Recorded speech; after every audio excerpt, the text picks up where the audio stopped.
story time! Groundhog Stays Up Late by Margery Cuyler. Illustrations by Jean Cassels. Groundhog was not the kind of groundhog who liked to hibernate. To him, making a winter burrow was boring. Gathering and storing food was boring. And most of all, sleeping all winter long was boring. Instead of preparing for winter, he liked to play hide and seek with the rabbits, possum with the opossums, and tag with the bumblebees. "Why do you even bother to hibernate?" chattered Squirrel. "You're never ready when winter comes. You should be looking for nuts and seeds right now." "I don't think I'll hibernate this year," said Groundhog. "But you have to," said Badger. "How else will you wake up on February 2nd and look at your shadow so we'll know when spring is coming?" "I don't need to hibernate to do that," said Groundhog. Bear shook his shaggy head. "Well, don't expect us to give you shelter when it snows." "Or food when you get hungry," said Squirrel. "Or warmth when you get cold," said Badger. Finally, winter came. Groundhog's friends curled up in their homes for their long winter naps. But not Groundhog. He stayed outside. Soon it began to snow. "Wow! Snow!" yelled Groundhog. "Time to play!" Hare ran by. "Want to make a snowman?" asked Groundhog. "No, silly," said Hare. "I'm racing to my woodpile until the storm's over." Weasel ran by. "Want to have a snowball fight?" asked Groundhog. "Forget it," said Weasel. "I'm scampering to my hole where it's warm." Fox ran by. "Want to build a snow fort?" asked Groundhog. "Not now," said Fox. "I'm running to my den to get dry." "What a bunch of stick-in-the-muds," said Groundhog. As the weeks passed, Groundhog built a snowman, threw snowballs at the trees, and made a snow fort. But Groundhog was getting very hungry and very thin, which was making him very cold.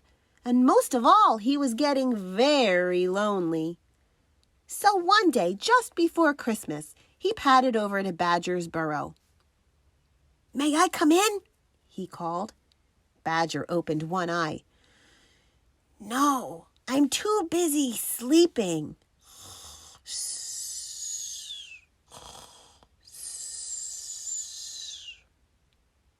Groundhog scurried to Squirrel's hole. "Hello, Squirrel," he said. "How about sharing a few nuts?" Squirrel twitched his tail. "Not now," he said. "I'm taking a nap. Come back in the spring." Groundhog finally burrowed through the snow to Bear's cave. "Wake up, Bear! It's me, Groundhog!" he called. Bear turned over and wiggled one ear. "Go away!" he growled. "I warned you not to bother me." Poor Groundhog, so hungry, so cold, so lonely. All night long he stayed awake, but that night as he shivered and shook, he began to get an idea. An idea that would put food in his belly and give him friends to play with. A few days later, the sun came out and the snow started to melt. Groundhog climbed to the top of Hollow Hill and pointed his nose to the sky. He opened his mouth and yelled, "Spring's come early! Let's celebrate!"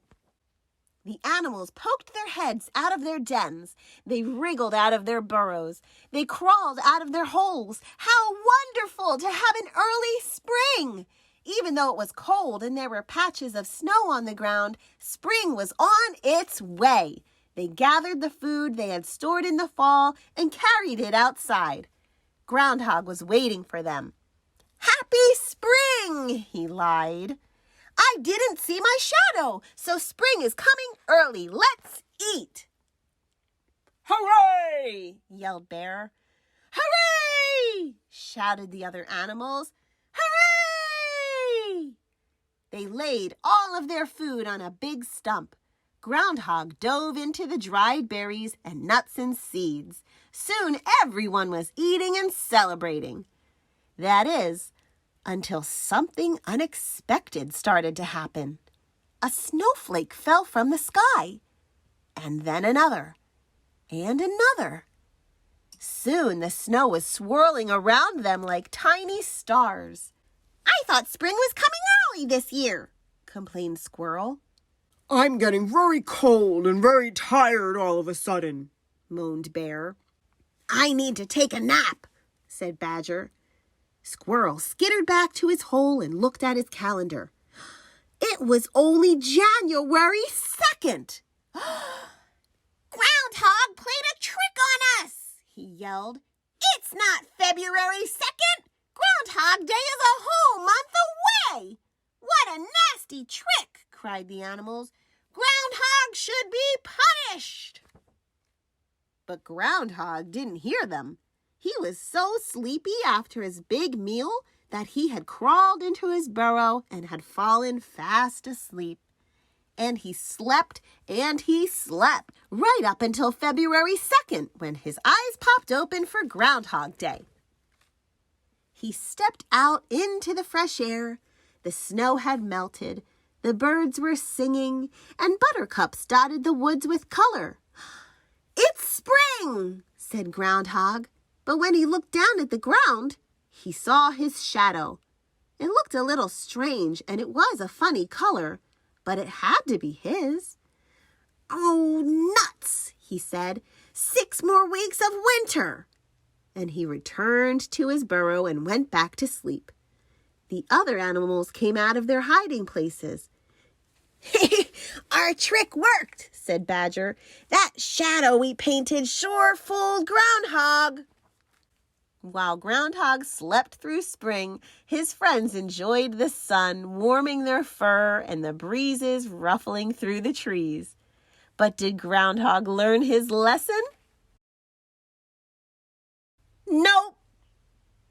Happy New Year! This was Groundhog Stays Up Late by Margery Cuyler. Illustrations by Jean Cassels. Jake. I'm trying to read. Oh, itchy. Oh, itchy. Oh. Okay, can we read it? I'm trying to read this one. Hey. Really? Do you mind? Hello. Hello. I'm trying to read. Jake. Hit that subscribe button if you want to see more of Jake, and give the video a thumbs up if you like this book as much as he did. Follow Miss Sassy Cat on Instagram and click the description below to support this channel and this author. We'll read another book soon. Thanks for watching Miss Sassy Cat's Storytime.